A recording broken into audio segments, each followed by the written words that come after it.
नमस्कार, मैं अशोक कुमार आपके अपने पसंदीदा यूट्यूब चैनल सिस्टम का सच के माध्यम से आज एक ऐसे सिस्टम पर विचार रखूंगा जिसे आप जानते तो हैं लेकिन उस पर कभी गहराई से चिंतन नहीं करते।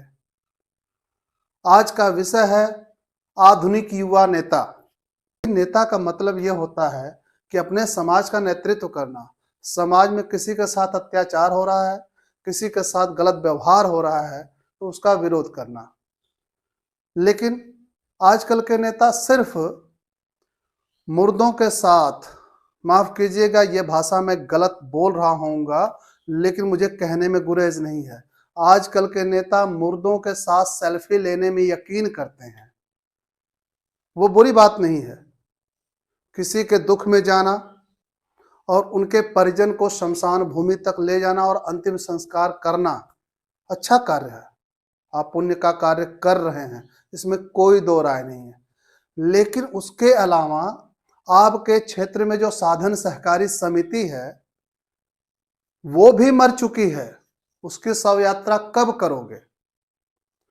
आपके यहाँ प्राइमरी स्कूल है वो भी मर चुका है, उसकी शव यात्रा कब निकालोगे? आपके क्षेत्र का सरकारी अस्पताल है वो भी मर चुका है, उसकी शव यात्रा कब निकालोगे? आपके क्षेत्र में नहर है जो सूखी है, उसमें पानी नहीं आ रहा है, उसकी शव यात्रा कब निकालोगे?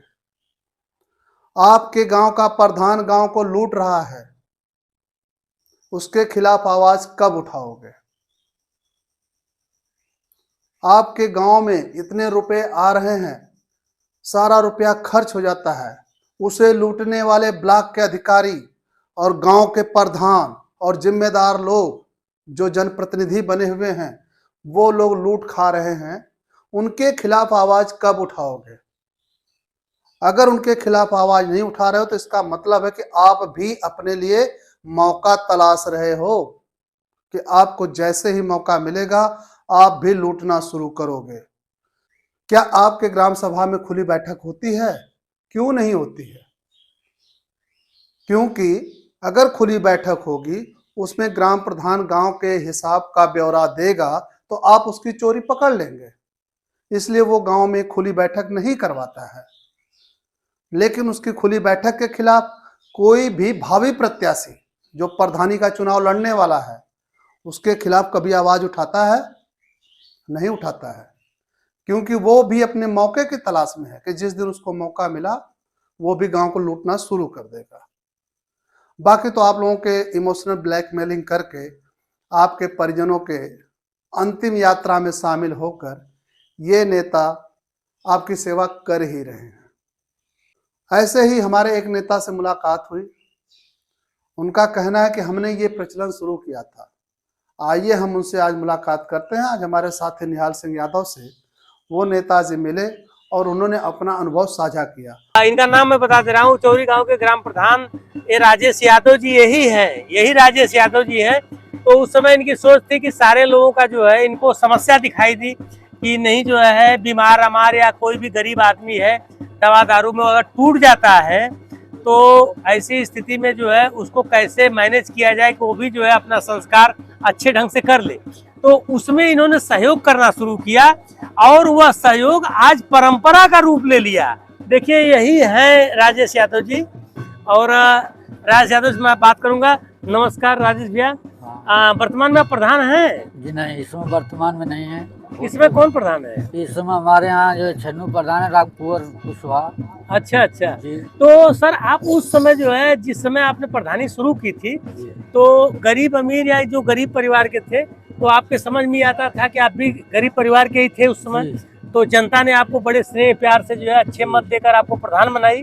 तो ऐसी स्थिति में क्या आपके समझ में आया कि नहीं किसी भी गरीब के घर कोई कमी पड़ जाती है, एक बैग उसके ऊपर कोई बोझ आ जाता है तो आप अगर अलग बगल से जो है एक व्यवस्था लेकर उसके भी अंतिम संस्कार में आप बहुत ही बढ़ चढ़ के भाग लेते थे। तो यह आपकी हॉबी थी? एक मेरी सोच थी, क्योंकि मैं इस गरीबी को देखा था। अच्छा अच्छा। इस गरीबी को देखा था, गरीबी से मैं उठा हूँ, 11 साल हैंडपंप गाड़ा हूँ, गरीबी देखे तो मैं गरीबों का मदद करने के लिए मेरी एक इच्छुक बनी। अच्छा। जो गरीबी मैं पहले देखा था परमात्मा ने हमको यहाँ रखा, लेकिन फिर गरीबों का मैं मदद करना शुरू किया और मेरी श्रद्धा थी श्रद्धा कि थी। गरीबों की मदद किया जाए। लेकिन सर देख रहे हैं क्षेत्र के जो भी नौजवान राजनेता हैं तो इसको नेतागिरी का एक अध्याय मान चुके वो हैं। इस लोग बना लिए हैं इस समय एक राजनीति का अध्याय, राजनीतिक अध्याय हाँ, बना चुके हैं। देख करके लोग वो अपना राजनीतिक नेता वही जो ये करना शुरू तो किया। सर ये बताइए कि राजनीति अगर होती है तो मान लीजिए समाज में कोई भी बाहर से कोई काम आता है, जैसे कोई ग्राम सभा के अंदर विकास आता है, तो समाज सेवा का मतलब है कि उसकी देख रेख में, उन नेताओं की देख रेख में अच्छे ढंग से उसका विकास हो, कहीं से कोई कमी न रह जाए। लेकिन देख रहे हैं सर करप्शन से उनका कोई लेना देना नहीं है, मतलब आराम से लोग लूटे पाटे। लेकिन जो है यही चीज आपका क्यों पकड़े, इसको आसान समझे क्या? अब लोगों के विचार में आसान लौका तो आसान कर रहे हैं नेता। अच्छा सर आप ये बताइए कि इसमें वर्तमान में कुछ बढ़ाए हैं क्या इसमें? हाँ, इस समय मैं बढ़ाया हूँ। इस समय जो है, इस समय गांव में जो है लोग मर रहे हैं जी, तो मैं घाट भी नहाना शुरू कर दिया हूँ कि जब नेता लोग को बता दें कि घाट भी नहाओ, यानी सबके घर जाओ। पहले तो सिखाया कि मुर्दा फूको, फिर पत्थर फेंकना सिखाए जी। इसके बाद जो है घाट भी नहाना सिखा दें कि कम से कम घाट भी जाके दरवाजे सबके नहाए। देखिए भैया यही राजेश भैया हैं, इनसे आप लोग सीख लीजिए, आप घाट भी नहाना शुरू करिए। अच्छा सर घाट तो लोग दर्द याद ब्लड ग्रुप वाले नहाते हैं ना, तो आप कैसे नहा रहे हैं? अब हम जब वो सब शुरू किया, जब नेता लोग को शुरू किया, तो हमने विचार रखा कि ये भी शुरू करना लोग। अच्छा, मेरा विचार लगा कि जब नेतागिरी ऐसे ही लोग पतला मुर्दा पर जब शुरू कर दिया, हम लोग तो वैसे किए। अच्छा आप इसको मान रहे हैं कि लोग पत्तल मुर्दा पर जो है नेतागिरी शुरू कर दिए? एकदम मान रहे हैं लोग, कर मतलब रहे हैं। विकास से कुछ उनका लेना विकास देना से कुछ लेना देना नहीं, विकास में भ्रष्टाचार जो है उससे कुछ लेना देना उससे नहीं कुछ है। लेना देना नहीं है। अच्छा भ्रष्टाचार होता रहे, उनसे होता कोई है, मतलब नहीं, कोई मतलब नहीं, सिर्फ उनसे मतलब है कि कौन सा आसान कार्य है वो किया जाए। सूचित किया जाए। तो आपको नहीं लगता है कि हम जो परंपरा को निकाले वो परंपरा समाज में एक गलत संदेश दे रही है? हमको तो नहीं दिखाई देते अब लोग, लेकिन अब वो गलत दिखाई तो दे ही रही है। हाँ? लोग जैसे जनता कही रही है इस चीज को कि अब जो सब पतले फेंक के मुर्दा फूके जो नेता बनल चाहता है। हाँ। जनता तो बोली रही है, मतलब सब पतले फेंक के हाँ। प्रधान में हाँ। तो प्रधान रहा हुआ। हाँ। देखिए भैया ये भी जो है प्रधान रहे हमारे के, आप जो है वर्तमान में कम कर दिए, कहा पत्तल उतल फेंक रहे, आप यहाँ सीटियाँ बदल गई? हमारे यहाँ सीट बदल गई, सुरक्षित सीट हो गई। जी हमारे यहाँ सुरक्षित सीट हो गई, हम लोग वही काम करते हैं। जो गरीब है उनका हम लोग सहयोग करते हैं, उनका सारी व्यवस्था करते हैं। आज वो देख के लगे नए नए लोग वो काम करने लगे।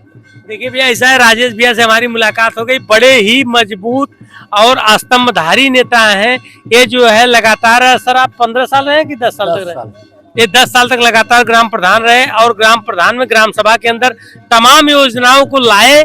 और सबसे बड़ी इनकी हाबी ये थी कि इस क्षेत्र के इनके ग्राम सभा के अंदर जितने भी मंदिर थे, जितने भी मस्जिदें थी और जितने भी सार्वजनिक स्थल थे उसको बनवाने का और हैंडपाइप जो है वहां लगवाने का तमाम सुविधाएं देने का कार्य किए। वर्तमान में आप प्रधान नहीं है, लेकिन अब ये बता रहे हैं अपने नए आने वाले नेताओं को घाट भी नहाना शुरू करिए। तो सर इससे राजनीति हो जाएगी, समाज का विकास हो जाएगा सर? नहीं, समाज का विकास तो नहीं होगा। हाँ? ये समाज का विकास तो नहीं होगा, समाज विकास नहीं होगा। ये बस राजनीतिक बात लोग कर लें, लेकिन विकास इससे थोड़ी है। लेकिन अब बताना पड़ा कि लोगों को ये भी सिखाया जाए, चलिए ये भी करिए। जब इसी में आपको वोट लेना है, राजनीति करना है, तो इसी को भी शुरू करें। चलिए भैया ठीक है। देखिए राजेश भी आए, बड़ी मुश्किल से मिले हैं। आज हम लोग जो यहाँ पर कराक प्रोग्राम चल रहा था उसी में आए थे, उसी में मिले हैं जो है। हम सोचे कि आप लोगों से रूबरू कराते, इसलिए कि बार बार हम बोलते थे कि राजेश यादव जी हैं जिन्होंने जो है राजनीति का ढर्रा बदला है। इनसे मुलाकात आज हो गई। बहुत बहुत धन्यवाद राजेश भैया। आपने देखा कि राजेश यादव जी ने किस प्रकार बताया कि उन्होंने ये प्रचलन उन गरीबों के लिए शुरू किया था जो बेचारे असहाय हैं, जो निर्धन हैं, जिनके पास कोई व्यवस्था नहीं थी। उनको सहयोग करने के लिए इन्होंने ऐसा करना शुरू किया था। लेकिन अब कुछ नेताओं ने उसको चलन के रूप में ले लिया। आजकल जो भी नया नेता उभरता है वही शव यात्रा के सेल्फी का फोटो डालने लगता है,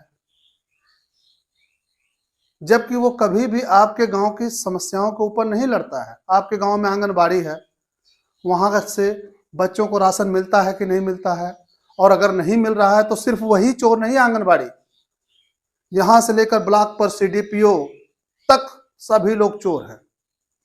सभी लोग बच्चों का हक चुरा रहे हैं। गांव में इतनी लूट मची हुई है जिसका कोई अंत नहीं है, लेकिन उसके खिलाफ कोई भी एक नेता नहीं बोलता है। मैं आशा करता हूं कि आज का मेरा ये वीडियो आप लोगों को सोचने के लिए कुछ न कुछ मजबूर जरूर करेगा। आज के लिए बस इतना ही। हम किसी अन्य वीडियो में मिलेंगे, तब तक के लिए जय हिंद, जय भारत, वंदे मातरम।